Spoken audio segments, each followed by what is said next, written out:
No duke will ever want you, Elara. Be sensible. The words drifted across the breakfast table like a draft from an open window, cold, unwanted, and impossible to ignore. Miss Elara Whitcomb kept her eyes on the chipped rim of her teacup, tracing the faint crack in the porcelain with her gaze. If she looked up, she knew she would see her stepmother's carefully composed expression of concern and her elder stepsister's barely concealed amusement. Lady Agatha dabbed delicately at her lips with the linen napkin, as though she had not just sliced her stepdaughter's hopes in half with a single sentence. We must speak plainly. The Whitcomb name is not what it was, and we have only one chance this season to repair what your late father neglected. Clarissa, all gleaming chestnut curls and practiced languor, set down her spoon. Mama is right, she said, her tone airy. The Duke of Ravenna is not some modest country gentleman. He is the prize of the season. He will wish for a bride with presence. Beside her, Beatrice smothered a smile behind her hand. And fortune, she added, eyes flicking to Elara's simple grey morning dress, and polish, and charm. Lady Agatha shot her younger daughter a mild look, but did not correct her. Clarissa has been trained for this, she went on, as if reciting a list. The pianoforte, Italian, the latest French dances.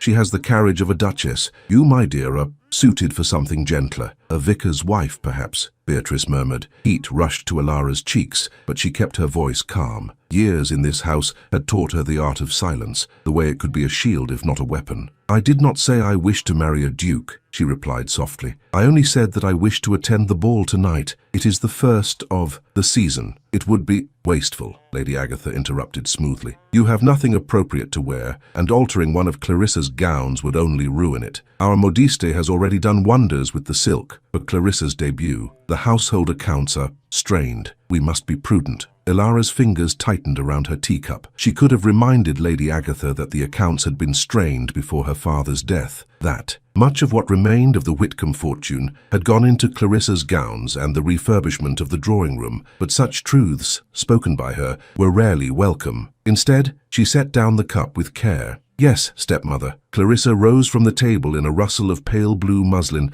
her eyes aglow with excitement. The Crown Prince himself is to attend, did you know? She said, glancing at her mother. Imagine, Mama, if His Highness notices me. Lady Agatha's fingers tightened just for an instant on the back of Clarissa's chair. Ambition flickered like a candle flame behind her composed gaze. We must be grateful for realistic dreams, my dear. The prince will look to foreign princesses, most likely, but a duke. Her voice softened, almost reverent. A duke is within our reach. Beatrice's gaze drifted back to Elara, thoughtful in a way that made Elara's stomach knot. No duke will ever want you, she repeated almost idly, as if testing the shape of the words. But perhaps a widower of modest means might, in a few years, if Mama is feeling generous. Elara's value is not measured only in marriage prospects, Lady Agatha said, but there was no real warmth in it, only duty. She has her place here, she is useful. Useful, like the servants, like the sturdy old furniture in the back parlor that never saw guests but was too good to discard. Elara lowered her eyes so they would not see how much the word stung. After breakfast, while the house soared into frantic preparation for the evening, Clarissa trying on jewels, Beatrice practicing her steps, Lady Agatha drafting lists and last-minute notes to the modiste,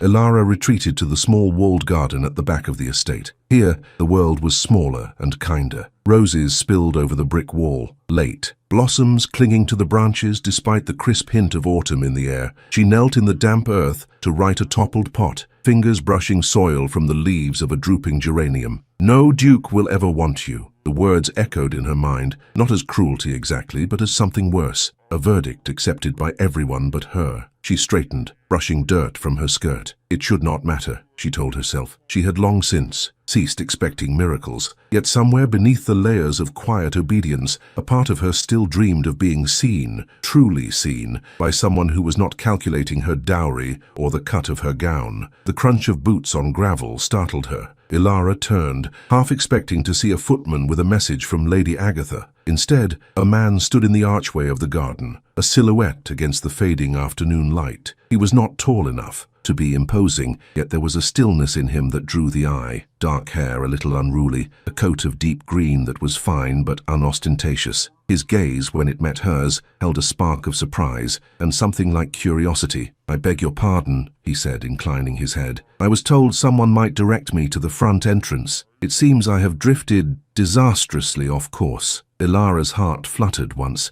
visitors rarely lost their way to the back garden. "The front entrance is on the other side of the house, sir," she replied. "If you go back along the path and turn left, you will see the main drive." He hesitated, his eyes dropping briefly to the smear of soil on her hand. "You are Miss Whitcomb, are you not?" She blinked. "Yes." A slow smile touched his mouth, warm and unexpectedly kind. "Then I am not so disastrously off course as I feared," he murmured. "My name is Adrian." He did not offer a title. Ilara, who had been told all her life that no duke would ever want her, stood in her stepmother's garden with dirt on her hands and petals in her hair, and had no idea that the man watching her with such quiet interest was the very crown prince Clarissa dreamed of captivating. The name sat between them for a heartbeat, light as a leaf on the air. "Adrian," Ilara repeated, tasting it carefully, as if it might belong to some important person she ought to recognize. It stirred no memory. Relief loosened something in her chest. To him, she was not the overlooked stepdaughter of a once important family. She was simply the girl he had found in the garden with earth on her hands. "You keep this place?" he asked, glancing at the pots and orderly flower beds. Her fingers curled, suddenly self-conscious. "The gardener tends the larger grounds," she said. "No one had much use for this corner. It was quiet. I thought it a shame to let it go to nettles. Then you rescued it." His gaze lingered on the climbing roses, the late-blooming dahlias, standing bravely against the encroaching chill. "It suits you." She blinked. "Roses?" "No," he said quietly. "Rescuing what others overlook." The words struck her so unexpectedly that for a moment she forgot to breathe.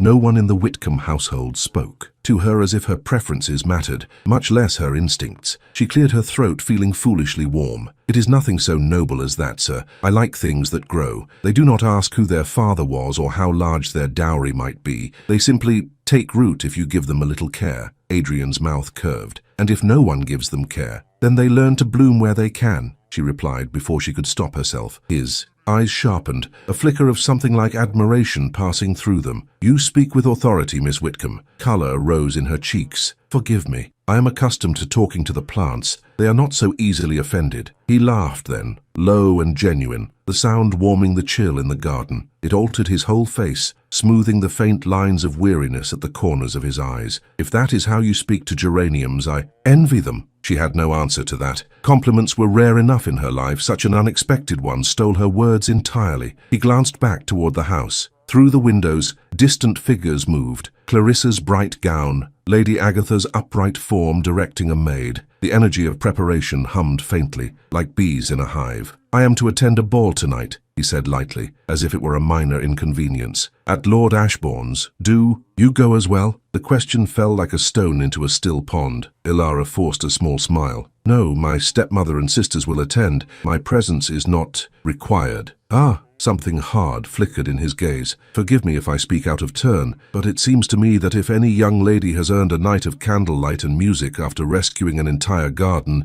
it is you." "You are kind," she said, "because anything more honest would be dangerous. But gowns and carriages and introductions are not grown from the soil, unfortunately. I am needed here to talk to the roses, to ensure everything is in order when they return," she replied, mouth twisting, "and perhaps to talk to the roses as well." He studied her for a long, quiet moment, as if committing the angle of her jaw and the determined set of her shoulders to memory. "I hope," he said at last, "that one day soon you will stand in a place where you are not merely useful." Her throat tightened. No one had ever voiced that secret ache within her. "And I hope," she answered softly, "that one day you will stand in a place where you are not lost on the way to the front entrance." His smile flashed again. "Touché, Miss Whitcomb." From the direction of the house came a distant call. "Sir, sir, are you there?" A young footman appeared at the end of the path, slightly out of breath. "There you are, sir. Her ladyship is asking—" He broke off as he saw Ilara, eyes widening for a fraction of a second, with that peculiar mixture of confusion and caution servants sometimes wore around members of the family. Then he glanced at Adrian with an expression that hovered on the edge of deference, almost like awe.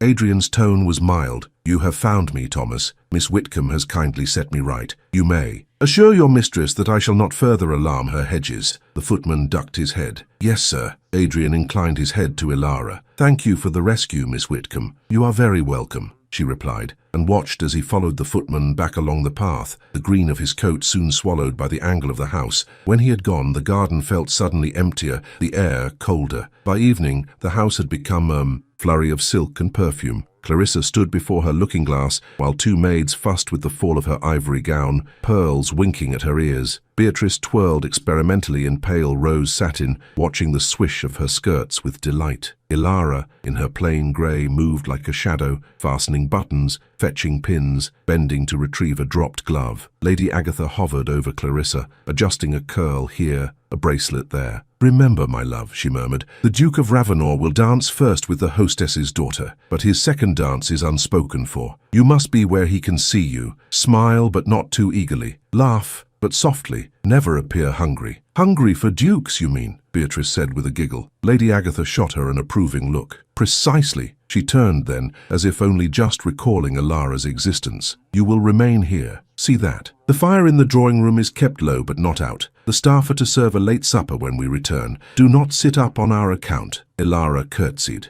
"Yes, stepmother." As the front door closed behind the rustle of gowns and the excited chatter of her stepsisters, the house seemed to sigh into stillness. The carriage wheels rattled away down the drive. Only then did Ilara allow herself to walk, unhurried, into the empty drawing-room. The invitation to Lord Ashbourne's ball lay on the side table, where Lady Agatha had left it earlier, a square of thick cream paper. She picked it up, fingertips tracing the florid script, "To Lady Agatha Whitcomb and the Mrs. Whitcomb." Mrs. plural. She stared at the looping hand, something hot and rebellious rising in her chest. "They never meant me to be seen," she whispered to the empty room. A soft step behind her made her turn. Rose, the youngest maid, stood in the doorway, cheeks pink from running, eyes bright with something like conspiracy. "Miss Ilara," Rose said eagerly, lowering her voice as if the walls themselves might overhear, "if you wish it, I think we might make you a gown." For a moment Ilara wondered if she had misheard. "A gown," she repeated.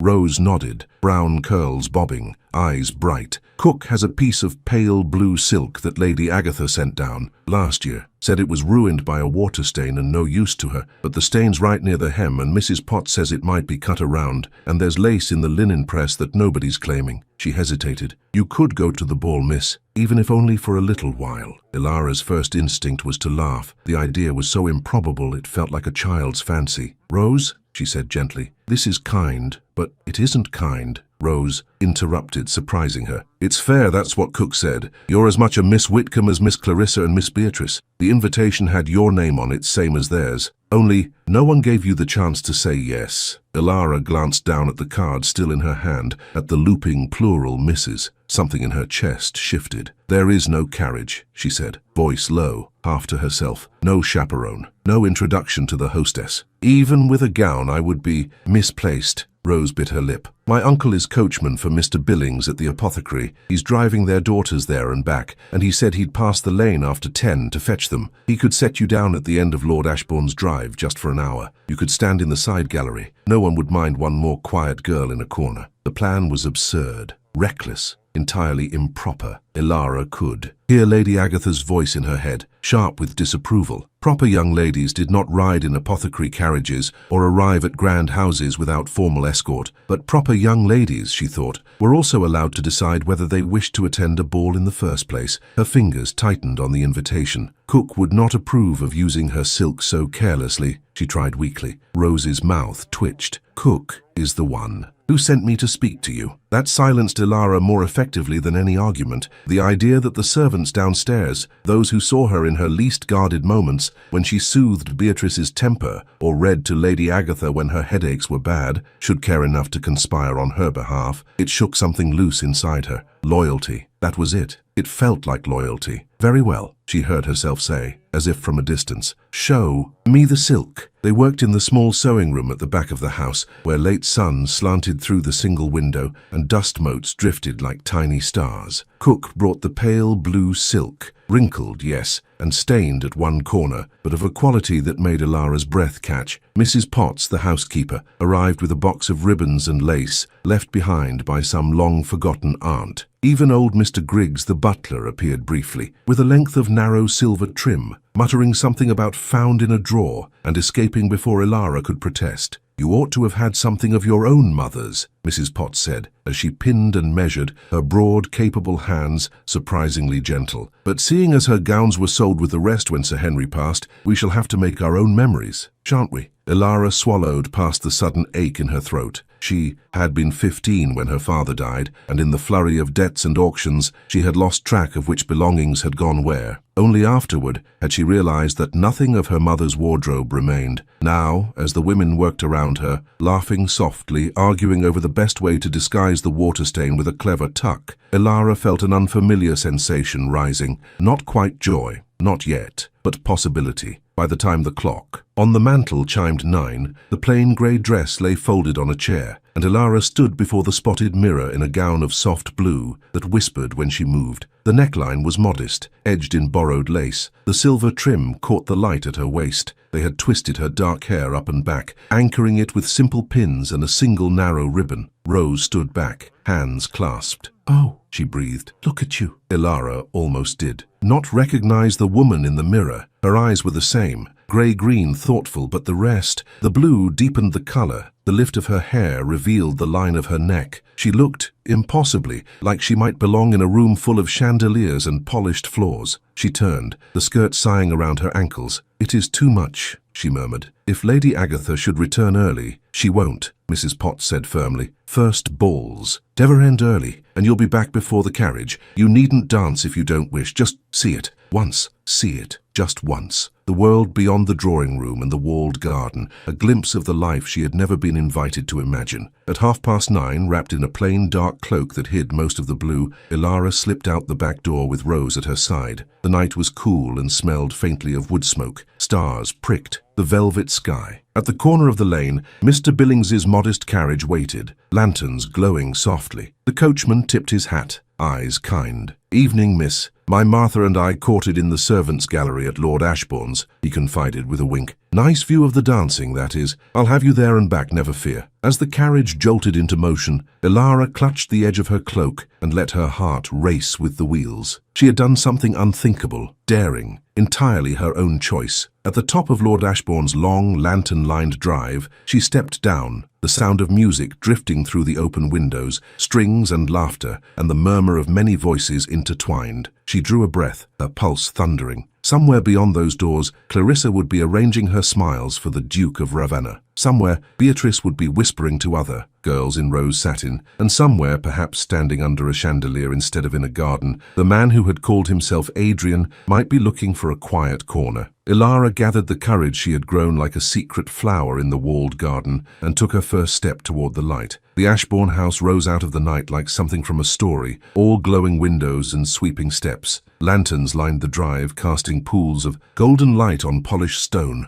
Carriages came and went in a steady procession, horses snorting clouds into the chill air, footmen in livery calling names that shimmered with importance. Ilara kept to the shadows at the side entrance, her cloak hood drawn low. She could hear music spilling outward, violins and cellos, the low hum of conversation, the occasional bright ripple of laughter. Her heart beat in her throat. A side door opened near her, releasing a gust of warmth and the scent of beeswax and perfume. A maid stepped out carrying a tray of empty glasses, nearly colliding with Ilara. "Oh," the girl gasped. "Beg pardon, miss, I didn't see—" Her eyes flicked over Ilara's cloak, noting the fine, pale blue silk peeking at the hem. Respect crept into her posture. "You're for the servants' gallery, then?" Ilara's fingers tightened on the cloak's edge. If I may." The maid's expression softened. "This way, miss. We always say it's the best seat in the house." Inside, the side corridor smelled of polish and roasted meats, faintly of rosewater. They climbed a narrow staircase that twisted upward, the music growing clearer with every step. At the top,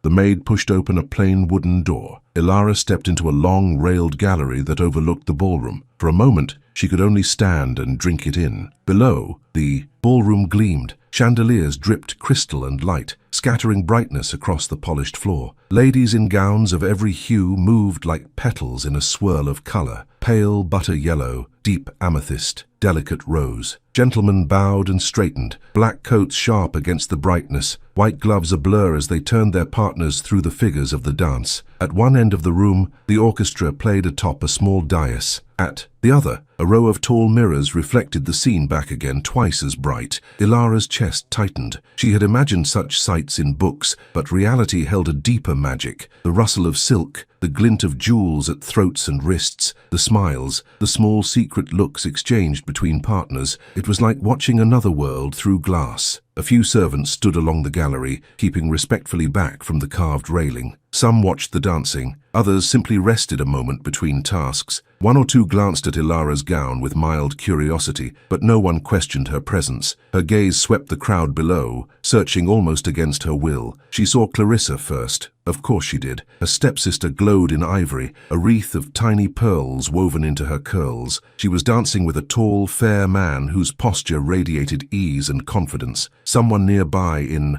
the gallery whispered, "That's the Duke of Ravenor, that is. Look at him. Glides through a room like he owns it." Ilara watched Clarissa's face tilt upward, her practiced smile in place, her eyes bright. Lady Agatha hovered at the edge of the floor, talking animatedly to a cluster of matrons, her gaze returning often to the Duke and her daughter. So this, Ilara thought, was the world all their careful training had been for. Her gaze moved on, drifting over faces she did not know, until it snagged on one she did. Near the center of the room, speaking with Lord Ashbourne himself, stood Adrian, but not the Adrian of the garden, lost and almost boyishly uncertain. Tonight, he wore deep midnight blue, the cut of his coat immaculate, a dark sash crossing his chest and disappearing beneath a gilded button. At his shoulder stood Thomas, the same Thomas who had fetched him from the garden, now wearing a different livery, his posture even more deferential. As Ilara watched, Lord Ashbourne bowed, not deeply, but with the particular respect of one who bows to someone he considers above him in rank. Around them, conversations dipped, as if the very air took note. A pair of guests passed beneath the gallery, their voices floating upward. "His Highness has grown remarkably solemn since he returned from the continent," one said. "Her responsibility sits heavily on some men," replied the other. "Still, we are fortunate to have the Crown Prince favor our little corner of the country." Crown Prince. The word seemed to catch in Ilara's hearing, sharper than the violins. Her hand grasped the railing. She looked again at the man in midnight blue, at the easy way people stepped aside to make room for him, at the faint gleam of insignia at his shoulder, at Thomas, standing not as a household footman but as part of a royal entourage.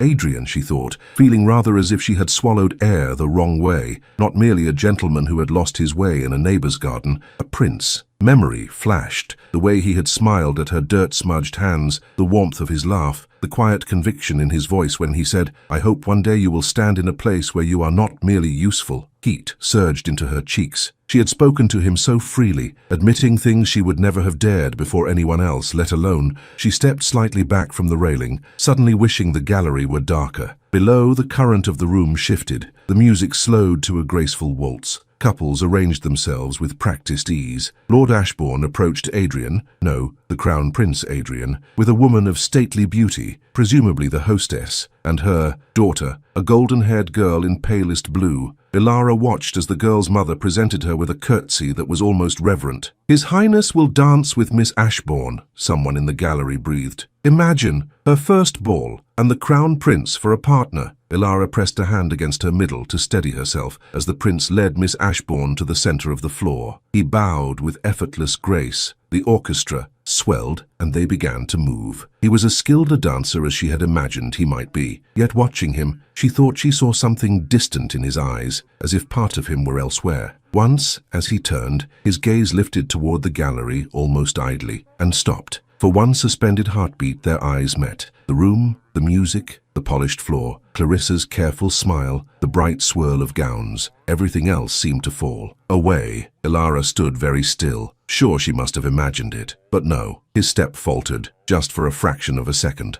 Miss Ashbourne looked up at him in quick concern, then relaxed as he recovered with an apologetic smile. When the dance ended, he escorted his partner back to her mother, exchanged a few courteous words, and then, quite without haste yet with unmistakable purpose, he moved slowly toward the edge of the room, nearer the shadowed staircase that led up toward the gallery. Ilara's heart jolted. He cannot be coming here, she told herself. There are 100 people below worth his notice. Ladies with jewels and practiced conversation. Daughters of earls and barons. He is a prince. I am a girl in a borrowed gown hiding above the ballroom like a ghost. Yet when she glanced sideways, she saw Thomas at the base of the servants' stair, looking up, eyes thoughtfully searching the shadows as if to be sure of something. She felt suddenly exposed. The music began again, couples forming for the next dance, but all she could hear was the rush of her own pulse. "Ilara," The whisper came from behind her, soft and astonished. She turned. Clarissa stood just inside the gallery door, cheeks flushed from dancing, ivory skirts gathered in one hand. Her eyes widened as they swept over Ilara's gown, her braided hair, the unmistakable fact of her presence. "What?" Clarissa breathed, not unkindly so much as incredulously. "Are you doing here?" For a long moment, Ilara could not speak. "Clarissa," she managed at last.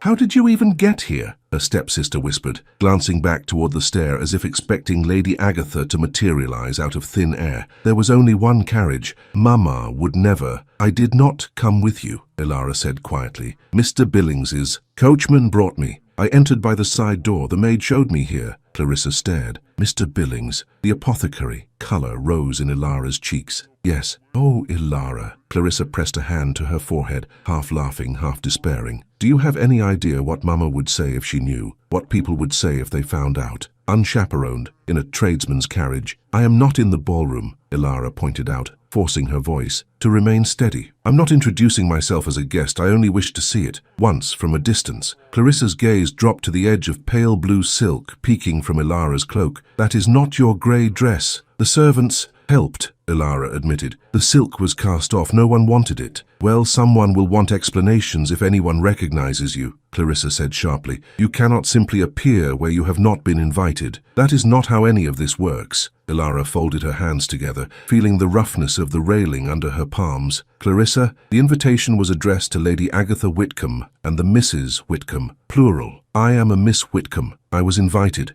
merely not included." Her sister flinched, almost imperceptibly. "That is not my doing," Clarissa said after a pause, her voice softer. "Mama decides these things. If you cause a scandal—" "I have no wish to cause you trouble," Ilara interrupted gently. "Or anyone else. I will stay here a little while and then leave. No one need ever know." Clarissa's eyes flicked over her face, searching. For what? Ilara could not say. Pride, rebellion, a threat. Whatever she saw seemed to unsettle her. "You look—" she trailed off, expression complicated, different. Ilara managed a faint smile. "Different how?" "Like—" Clarissa frowned as if annoyed at herself. "Like you belong down there." The admission struck Ilara harder than any insult. For a moment she simply looked at her sister, truly looked. Clarissa's ivory gown, her pearls, her carefully arranged curls, and beneath it all, a girl only a year older than herself, shouldering all their stepmother's hopes as if they were a mantle too heavy for one pair of shoulders. "Clarissa," Ilara began quietly, "if you wish me to go now, I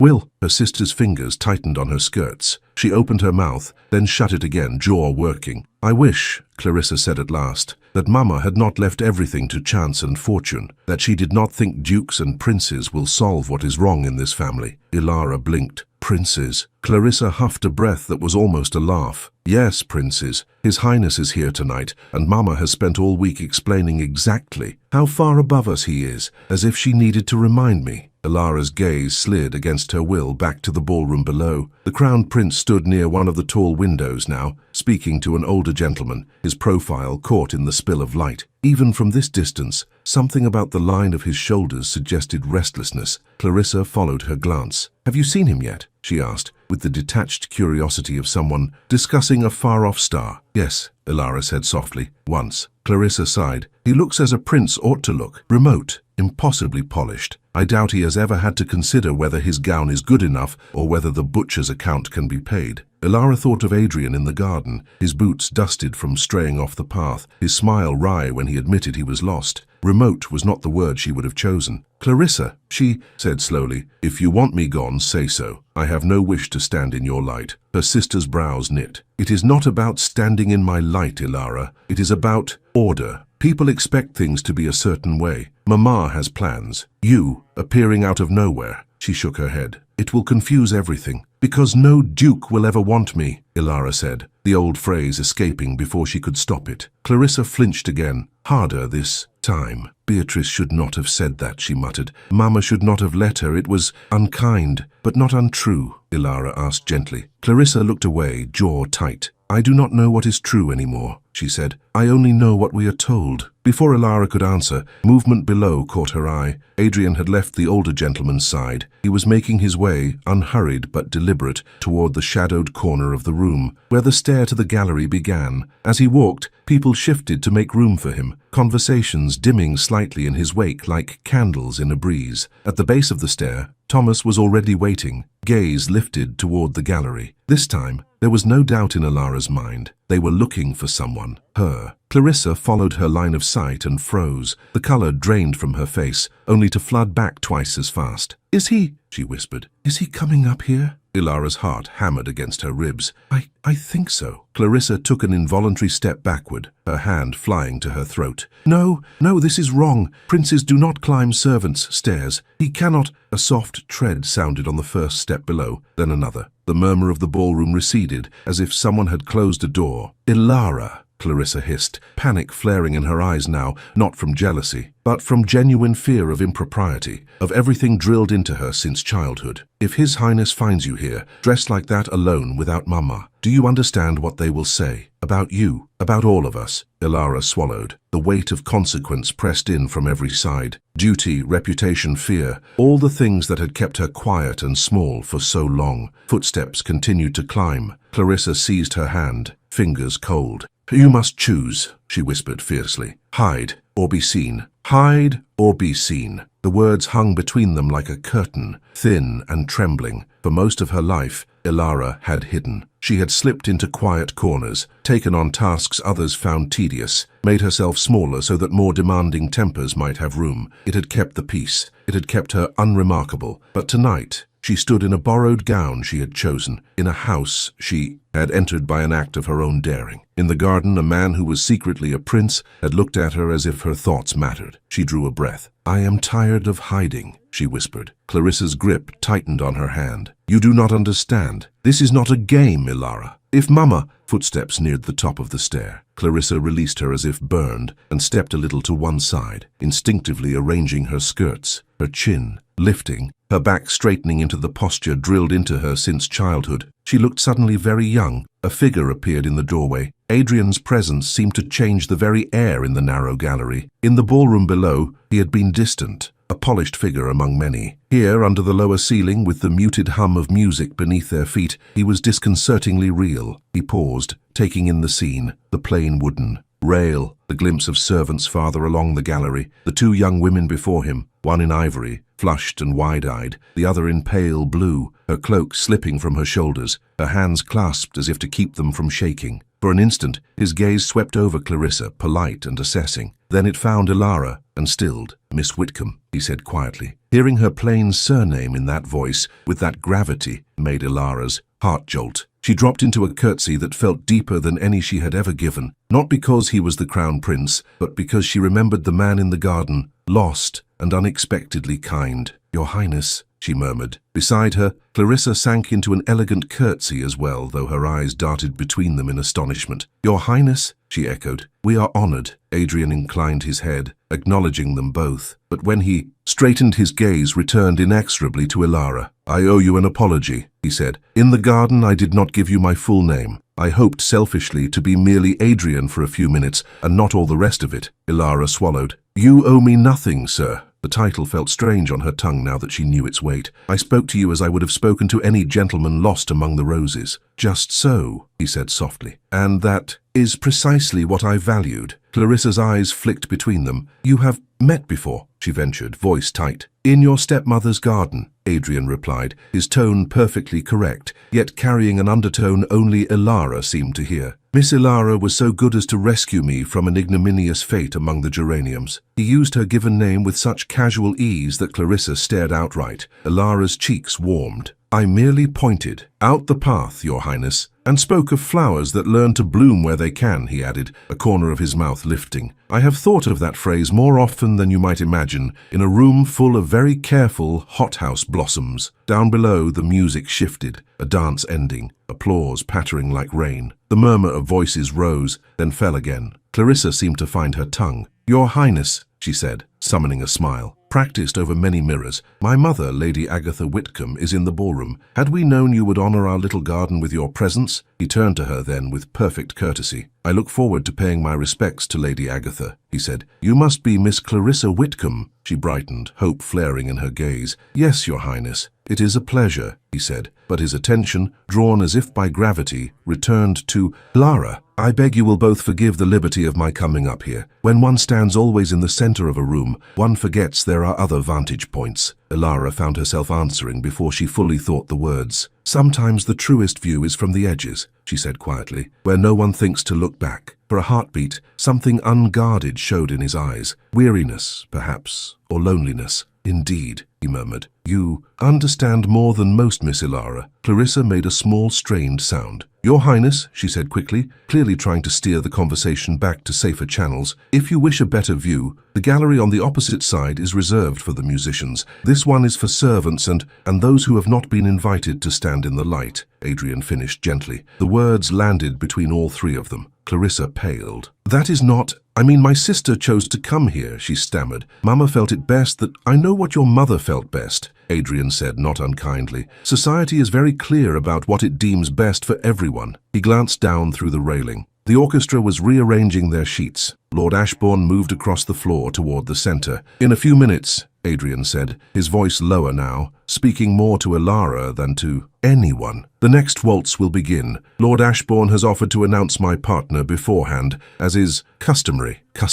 Ilara's fingers tightened on the rail. He looked back at her, and there was nothing idle or careless in his gaze now. I have not yet given him a name. Clarissa drew in a sharp breath. Even here, in the dimness, Ilara could see the realization dawn, the wild, impossible hope. Adrian took a step closer, not so close as to be improper, but enough that Ilara could see the faint shadow of stubble along his jaw, the tiny lines at the corners of his eyes. Not a storybook prince after all, but a man. Miss Ilara, he said softly, so that only she and Clarissa could hear. You told me you wished just once to see the world beyond your garden. I would like to offer you more than a view from the gallery. Her heart lurched. Come down, he said. Stand where everyone must. See you. If you will trust me, I will ask Lord Ashbourne to announce you as my choice for the next waltz. Clarissa's hand flew to her mouth. You cannot, she whispered, horrified. Your Highness, you must not. Mama has arranged... Adrian turned to her with quiet composure. Your mother has arranged many things, Miss Clarissa, but this choice is mine. His gaze softened. You, of all people, know what it is to bend under expectations. I would not ask you to bend further tonight. Clarissa's lips parted, then closed again. For a moment anger flared in her eyes, not at him, Ilara realized, but at the invisible web of duty that had been spun around them both since childhood. This will cause talk, Clarissa said, voice tight. About her. About us. About you. Adrian's mouth curved in a smile that did not quite reach his eyes. People will talk. Whether I choose the girl everyone expects or the one no one thought to invite, I would prefer for once to give them something worth the breath. He looked back at Ilara, and the chatter of the servants along the gallery seemed to fade entirely. You do not have to agree, he said softly. If you would rather remain where it is safe, I will ask Lord Ashbourne to announce another name. No one will know what might have been. Hide or be seen. Ilara's heart thundered. Every rule she had ever absorbed rose up like a wall. Good daughters do not draw attention. Good stepdaughters do not embarrass their benefactors. Good girls do not take what has not been offered. But something else rose too. The memory of her mother's laughter, the way she used to lift Ilara's chin and say, You are not meant to live in the shadow of anyone's fear, my love. I am not safe here, Ilara realized aloud, surprised by the truth as she spoke it. I have only been quiet. Adrian's eyes warmed. There is a difference. Clarissa pressed her fingers to her temples. Ilara, if you do this, if I do this, Ilara said, turning to her sister, what happens that was not already happening? Mama already pretends I am not there when it suits her. Society already forgets my name. Perhaps for one waltz, I might know how it feels to be seen. Clarissa stared at her, something breaking open behind her practiced. Composure. For an instant, Ilara saw not a rival or a favored daughter, but a girl who had been trained so intensely to please that she had forgotten how to want anything for herself. You will be ruined, Clarissa whispered, but there was no conviction in it, only reflex. I am ruined already by your reckoning. Ilara said gently. "No duke will ever want me, remember?" Clarissa flinched, eyes closing. When she opened them again, they shone, suspiciously bright. "Go then," she said hoarsely. "If you are to choose madness, choose it completely. Just do not look back to see what it costs us." Ilara's throat tightened. "Clarissa?" But her sister stepped aside, spine straight, jaw set in the brittle way of someone who has chosen not to feel until it is safe to do so. Adrian extended his arm,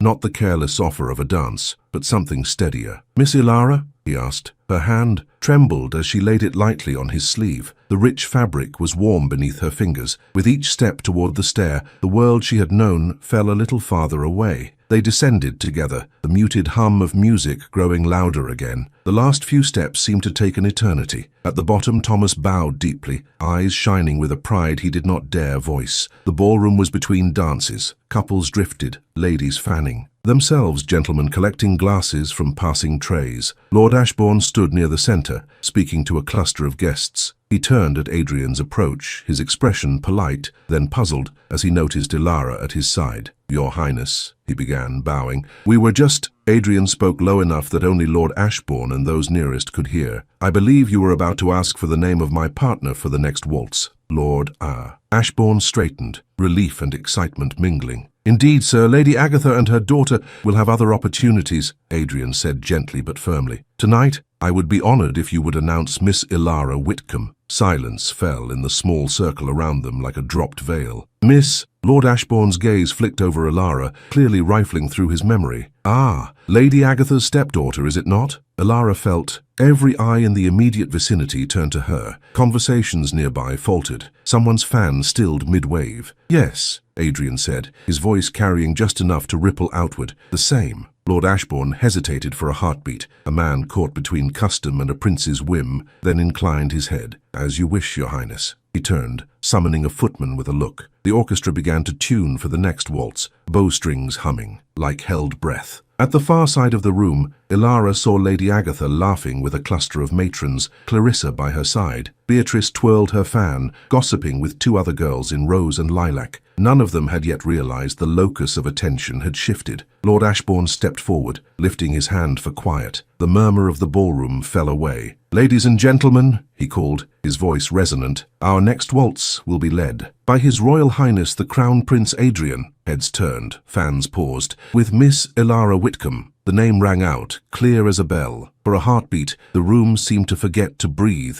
On the far side of the ballroom, Lady Agatha's laughter died on her lips. Clarissa's fan slipped from her fingers. Beatrice's mouth dropped open in an unguarded O of disbelief. Ilara stood very still, every instinct screaming at her to flee back up the servant's stair. Adrian turned to her instead, bowed with courtly precision and extended his hand. "Miss Ilara," he said, for everyone to hear now, "may I have this dance?" She placed her gloved fingers in his. A murmur swept the room. Shock, curiosity, the crackling sound of opinion forming on 100 tongues as he led her out onto the gleaming floor, to stand alone in the center, beneath the chandeliers. The orchestra lifted their bows. Across the room, Lady Agatha finally found her voice and began to move toward them, her face pale with a fury so carefully schooled it looked like a smile. The first notes of the waltz rose, clear and bright, like a question flung into the hush. Ilara's hand rested lightly in Adrian's, her other on his shoulder, the distance between them proper and precise. Even so, she was acutely aware of every point of contact, the warmth of his palm through her glove, the steady line of his arm beneath her fingertips, the faint scent of clean linen and starch and something indefinably him. He bowed his head just enough that she could hear him over the swell of the orchestra. "Breathe," he murmured. "If anyone is to faint, let it be one of the matrons. They have fans." A startled laugh escaped her. It broke the paralysis, if not the awareness of 100 eyes fixed upon them. They began to move. He was an excellent dancer, not merely polished but attentive. He adjusted his step to hers, guiding without forcing, allowing her time to find the rhythm. Once or twice, when her foot faltered, his hand steadied her almost imperceptibly, his gaze flicking to her face with a quiet reassurance that said he had no intention of letting her stumble alone.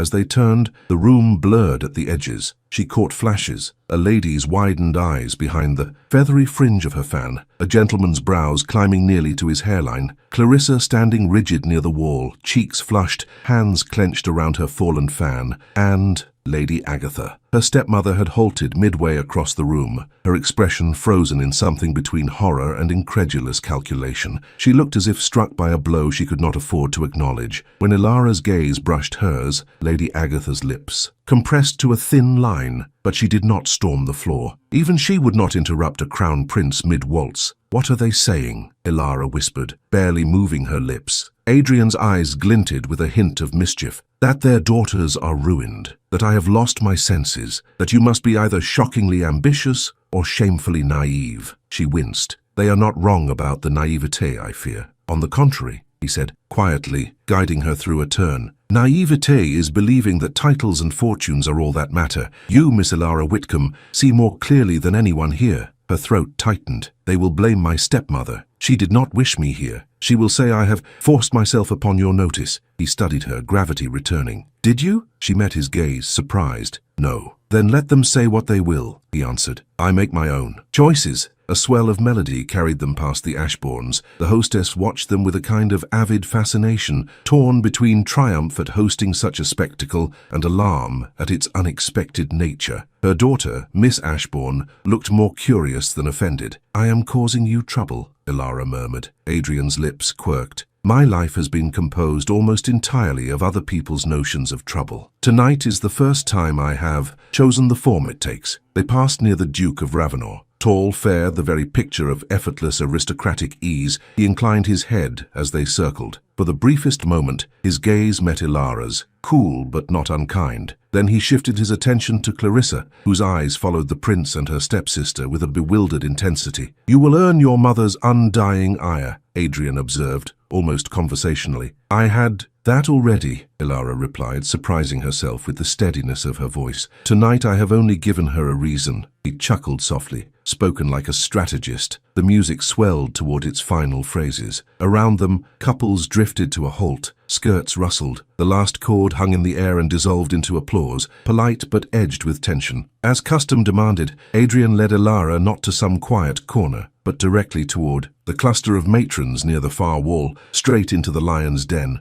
Lady Agatha stood waiting now, her colour high, her composure arranged with almost painful care. Clarissa and Beatrice flanked her, both pale for very different reasons. "Your Royal Highness," Lady Agatha began, dropping into a deep curtsy, "we are overwhelmed by the honour, overwhelmed, though I must beg your indulgence for any confusion. Miss Ilara was not, to my knowledge, intended for the floor this evening." Adrian's expression remained courteous, but Ilara felt the subtle tightening of his arm beneath her hand. "On the contrary, Lady Agatha," he said, "I am given to understand that the invitation was extended to you and the Mrs. Whitcomb, plural. It seems any confusion lies not with Lord Ashbourne's generosity, but with your interpretation of it." A faint, dangerous flush crept up Lady Agatha's neck. "My stepdaughter is unused to such occasions," she replied. "She is shy, more comfortable in domestic duties. I feared she might feel out of place." Ilara heard beneath the smooth words the accusation, "You have embarrassed me." Adrian turned slightly, including Ilara visibly in the conversation. "Miss Ilara has shown herself far from incapable," he said. "Her conversation this evening, as in your garden, has been refreshing." A murmur rippled through the nearby listeners at the mention of the garden. Lady Agatha's fan snapped open and shut once sharply. "I see," she said. "I was not aware your Highness had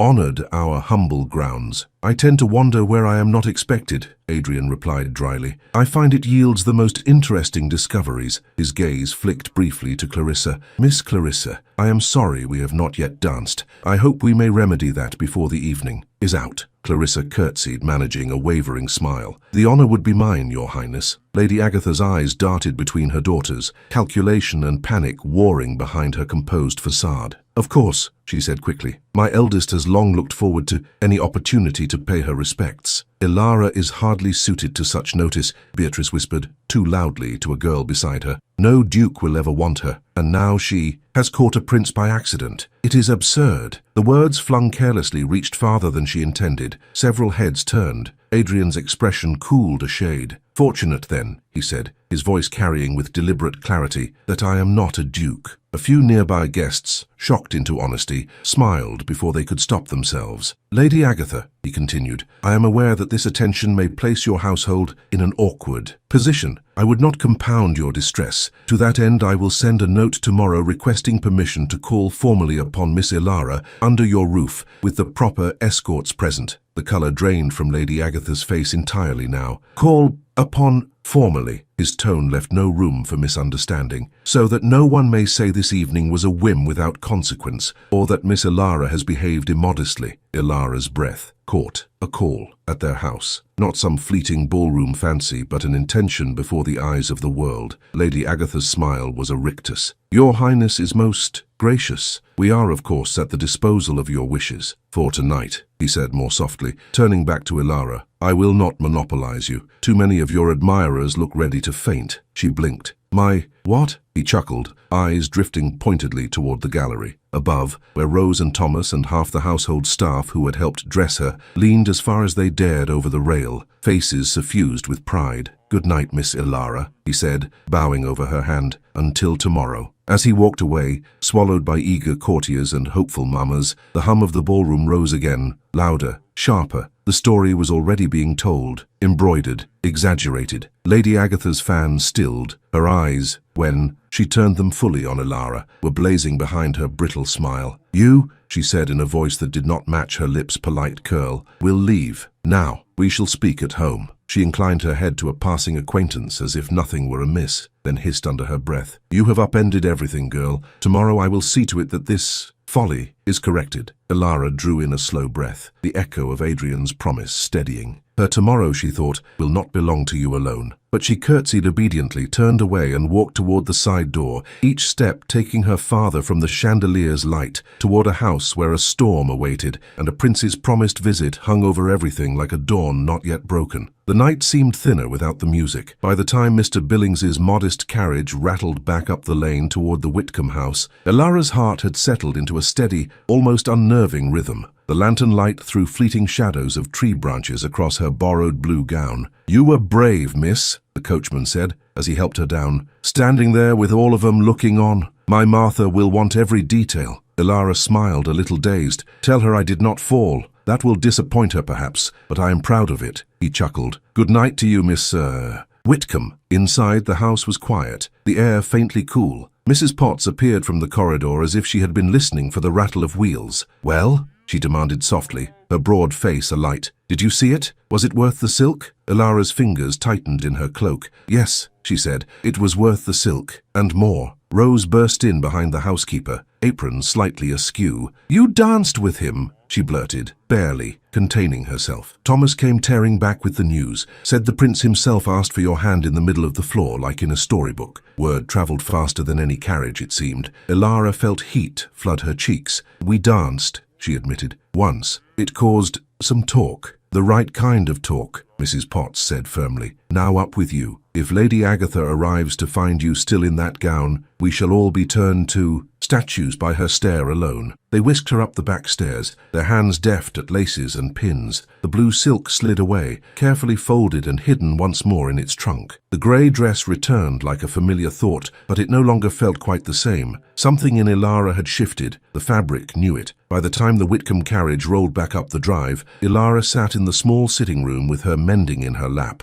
A book open beside her. The house hummed with that particular tension that precedes a storm. The front door opened. Voices, footsteps, the rustle of cloaks. Beatrice's quick, agitated tones reached her first. I still cannot believe it, she was saying. In front of everyone, with her, it was... Hush, Lady Agatha snapped, though Ilara could hear the effort to smooth her tone. We are home. We will speak of this privately. Ilara, Clarissa called, more quietly. Are you awake? Ilara stood, smoothing her skirt, and stepped into the corridor. They were all there. Lady Agatha, pale but composed. Clarissa, her ivory gown slightly wrinkled from the ride. Beatrice, eyes glittering with unsorted emotion. The air smelled of perfume and cold night. Here I am, Ilara said. For a heartbeat, no one spoke. Lady Agatha's gaze swept over her, taking in the plain dress, the calm posture. Only the faint flush on Ilara's cheeks betrayed the fact that she had not spent the evening reading quietly. You returned before us, Lady Agatha observed. Yes, you changed your gown. Yes, it seems you have acquired a talent for arranging things without my knowledge, Lady Agatha said, her voice very even. Carriages, dresses, dances with princes.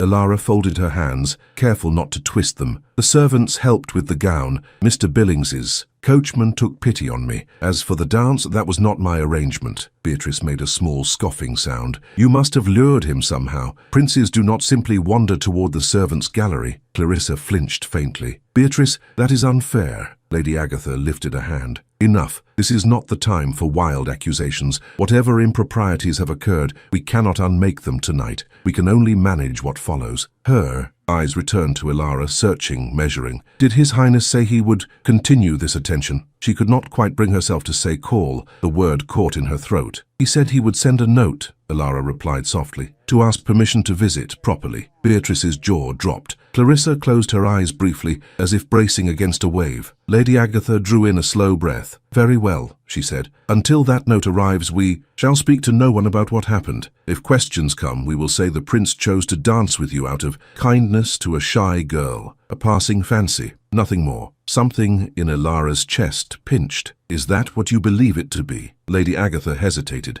For once her reply did not come ready-named and polished. I believe, she said at last, that my household's future hangs on the opinions of people who do not know us. I must protect you all as best I can, even when you make that difficult. The admission, imperfect as it was, softened some small hard place in Ilara. It was not love, but perhaps it was a kind of duty that, in Lady Agatha's vocabulary, came closest. We are tired, Clarissa said quietly. May we not sleep before we begin worrying how to arrange the morning? Lady Agatha sighed. Yes, go, all of you. We shall see what dawn brings. Dawn brought fog and birdsong, and a heavy cream envelope pressed into Mr. Griggs's trembling hands by a royal courier. By the time Ilara entered the breakfast room, Lady Agatha sat at the head of the table with the letter before her, untouched, as if it were something alive that might leap. Clarissa hovered at her right, pale. Beatrice occupied her usual chair, attempting nonchalance and failing. Sit, Lady Agatha said. Ilara obeyed. No one reached for the tea. At last, with visible effort, Lady Agatha broke the seal. The wax cracked sharply, the sound loud in the quiet room. Her eyes moved quickly over the neat, strong handwriting, her mouth tightening, then easing, then tightening again. Well, Beatrice burst out. What does he say? Lady Agatha lowered the letter slowly. When she spoke, her voice was oddly hoarse. His Royal Highness requests permission to call this afternoon at 4 o'clock to pay his respects to Miss Ilara Whitcomb. She swallowed. He expresses regret for any disturbance caused last night and hopes to clarify his intentions. Clarissa let out a shaky breath. Beatrice stared as if the world had tilted. Beatrice stopped, saying it aloud too much even for her. He cannot possibly mean... Lady Agatha crumpled the edge of the letter, then smoothed it again, as if ironing out fate. It does not matter what he means, she said tightly. What matters is what we will allow. Her gaze locked on Ilara. Listen to me, child. Whatever you feel, whatever nonsense slipped into your head in that ballroom, you must be calm. You must show him you are grateful for his notice, but not grasping. We will not give anyone grounds to say you ensnared him. I did not, Ilara said quietly. I know, Lady Agatha answered, and the admission startled them both. But the world enjoys a cruel story. We must give it no material. Clarissa reached for the letter with unsteady fingers. May I? Lady Agatha hesitated, then passed it. Clarissa read, her lips moving silently. When she looked up at Ilara, her eyes were full of things she did not yet know how to say. I have something to tell you as well, she murmured, about the Duke of Ravenna, but it can wait. Ilara blinked. The Duke? Colour rose in Clarissa's cheeks. Later. Fonzo, you must decide what you want. The idea seemed almost foreign. What I want? Clarissa nodded. Not what Mama wants. Not what the prince wants. You. Ilara thought of the garden, the ballroom, the way Adrian's hand had felt steady beneath hers, of the servants' faces hanging over the gallery, of the words "No duke will ever want you" that had haunted her for so long. I do not know if I am made to be a princess, she said slowly, but I know I am made to be something more than invisible. Clarissa's smile was small, genuine. Then tell him that. At 3:30, the house entered a kind of ordered frenzy. Carpets were brushed, silver was polished until it shone, Fresh flowers appeared in the drawing room. Mrs. Potts straightened Ilara's simple but clean muslin, smoothed a stray wisp of hair. "You were enough in blue," she murmured. "You are enough in white." At 4, the sound of carriage wheels on gravel rolled through the house. From the window, Ilara saw it, the royal crest catching the pale light, the glossy horses, the footmen in livery. The front door opened. Mr. Griggs bowed. A figure in deep green and gold stepped down. Adrian. He glanced up almost instinctively toward the upper windows. For a heartbeat, his gaze met hers through the glass. Ilara's breath caught. "Miss Ilara," Lady Agatha said behind. Her voice taut. "Come away from the window, it is time." She turned. The next steps, into the hall, into the drawing room, into whatever future waited, would be her own. The drawing room felt smaller than Ilara remembered it, as if the walls themselves were holding their breath. Lady Agatha sat very straight in her best chair, hands folded so tightly in her lap that her knuckles shone white. Clarissa and Beatrice occupied the sofa, their gowns tidy, their faces anything but. Ilara stood near the window, the pale afternoon light painting her muslin a soft gold. Mr. Griggs cleared his throat from the doorway. His Royal Highness, the Crown Prince Adrian. Adrian stepped into the room with a bow that was both regal and strangely unforced. The royal colours at his shoulder caught the light, but his eyes went first to Ilara, and something in his expression eased when he saw her. "Lady Agatha," he said, approaching. "Thank you for receiving me." She rose and curtsied deeply. "Your Highness honours our house beyond its deserts." "I suspect you underestimate them," he replied. "Your garden alone is a treasure." His gaze flicked briefly toward Ilara, and colour rose in her cheeks. Formalities were exchanged, tea offered and declined, compliments made, the weather discussed, as if it were not the least important thing in the room. At last, Lady Agatha set her cup down with a faint click. "Your Highness," she said carefully, "I must beg your indulgence to speak plainly. Last night's events have placed my family in a delicate position." "I am aware," Adrian answered. "That is partly why I am here. I would not have Miss Ilara or any of you bear the weight of my choices without the shelter of my intentions." Beatrice frowned, baffled by the phrasing. Clarissa's fingers tightened in her lap. Lady Agatha drew a breath. "May I ask, then, what those intentions are?" Adrian looked at Ilara for a long, quiet moment before he spoke. "I do not pretend," he said slowly, "that one dance and a conversation in a garden are enough upon which to base a life. I have seen too many hasty matches crumble under the weight of duty, but I also know that in those brief meetings, Miss Ilara spoke more truth to me than many have dared in years." Ilara's heart beat so loudly she was sure they must all hear it. He went on more softly. "I find I would like to know her better, to see whether the courage I glimpsed in her that night might stand beside me in the life that is expected of me." Lady Agatha's lips parted. "Your Highness, are you suggesting—" "I am asking," Adrian corrected gently, "for the opportunity to court Miss Ilara, with your permission, properly, under your roof, with all the decorum your station requires and mine demands." Silence settled, thick and astonished. Beatrice stared as if she had forgotten how to blink. Clarissa looked at Ilara,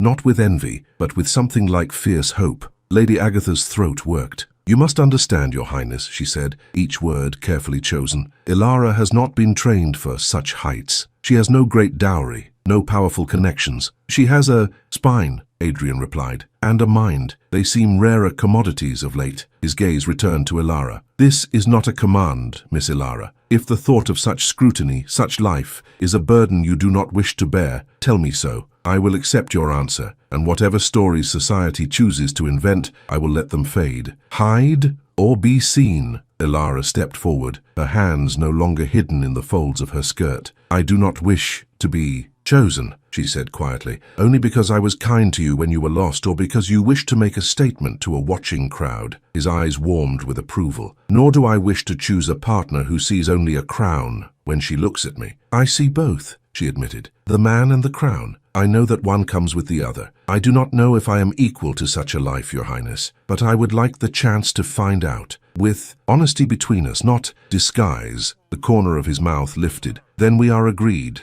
No more disguises." He turned to Lady Agatha once more. "Well, my lady, will you grant us that chance?" Lady Agatha looked at Ilara, really looked, perhaps for the first time since the funeral of Sir Henry Whitcomb. She saw not the convenient girl who smoothed tempers and kept accounts, but a young woman standing upright in the gaze of a prince. Her chin lifted, her eyes clear. Slowly, something in Lady Agatha's face softened. Ambition did not leave her, but it shifted, ever so slightly, away from hunger and toward protection. "You have always behaved with dignity under my roof," she said to Ilara, surprising herself as much as anyone. "I will not deny you the opportunity to see where this path leads. Your Highness, you have our consent, provided Ilara does not lose herself in the shadow of your title." Adrian bowed his head. "I would have no use for a wife who vanished in my shadow." So it began. In the weeks that followed, the Whitcomb house changed in small, startling ways. Adrian called with appropriate regularity, sometimes alone, sometimes with members of his household. They walked in the garden under Mrs. Potts's watchful eye. They sat in the drawing room discussing books and policies, while Lady Agatha pretended not to listen too closely. Ilara learned that Adrian was not always certain, not always fearless. Adrian learned that Ilara's quiet was not emptiness but depth. Clarissa, relieved of the crushing weight of being her mother's only hope, found herself laughing more easily. When the Duke of Ravenel began to seek her out, noticing her sharp observations rather than the perfection of her curtsy, she met him as herself, not as a performance. To everyone's astonishment,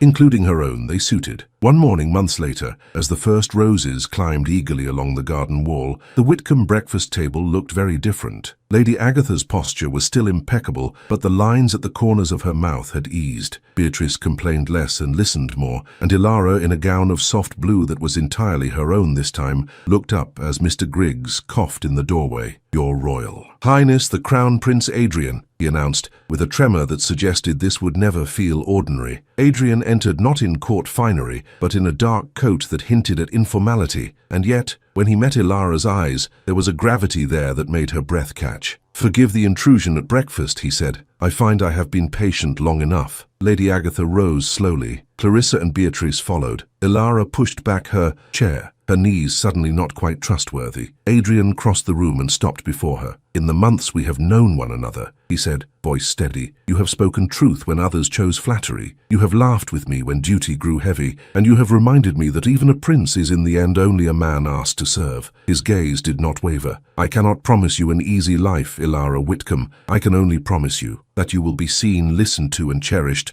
not as an ornament to my crown, but as the heart beside it." Then he did what no one in that house, least of all Lady Agatha, had ever imagined they would witness. He went down on one knee before the plain, slightly worn breakfast table that had heard so many small humiliations, and drew from his coat a ring that caught the morning light like a captured star. "Ilara," he said simply, "the title, unnecessary now. Will you marry me?" The room held its breath. Ilara saw, as if all at once, the garden and the ballroom and the gallery, Clarissa's brittle smiles, Beatrice's careless cruelty, the servants leaning over the rail, her own reflection in a borrowed gown, her mother's long-ago words, "You are not meant to live in the shadow of anyone's fear." Tears stung her eyes. She did not wipe them away. "Yes," she whispered, her voice growing, stronger with each syllable. "Yes, Adrian, I will." He smiled then, a true, unguarded smile, and slipped the ring onto her finger. The gold was warm from his hand. It fit, as if it had always been meant for her. Clarissa clapped a hand to her mouth,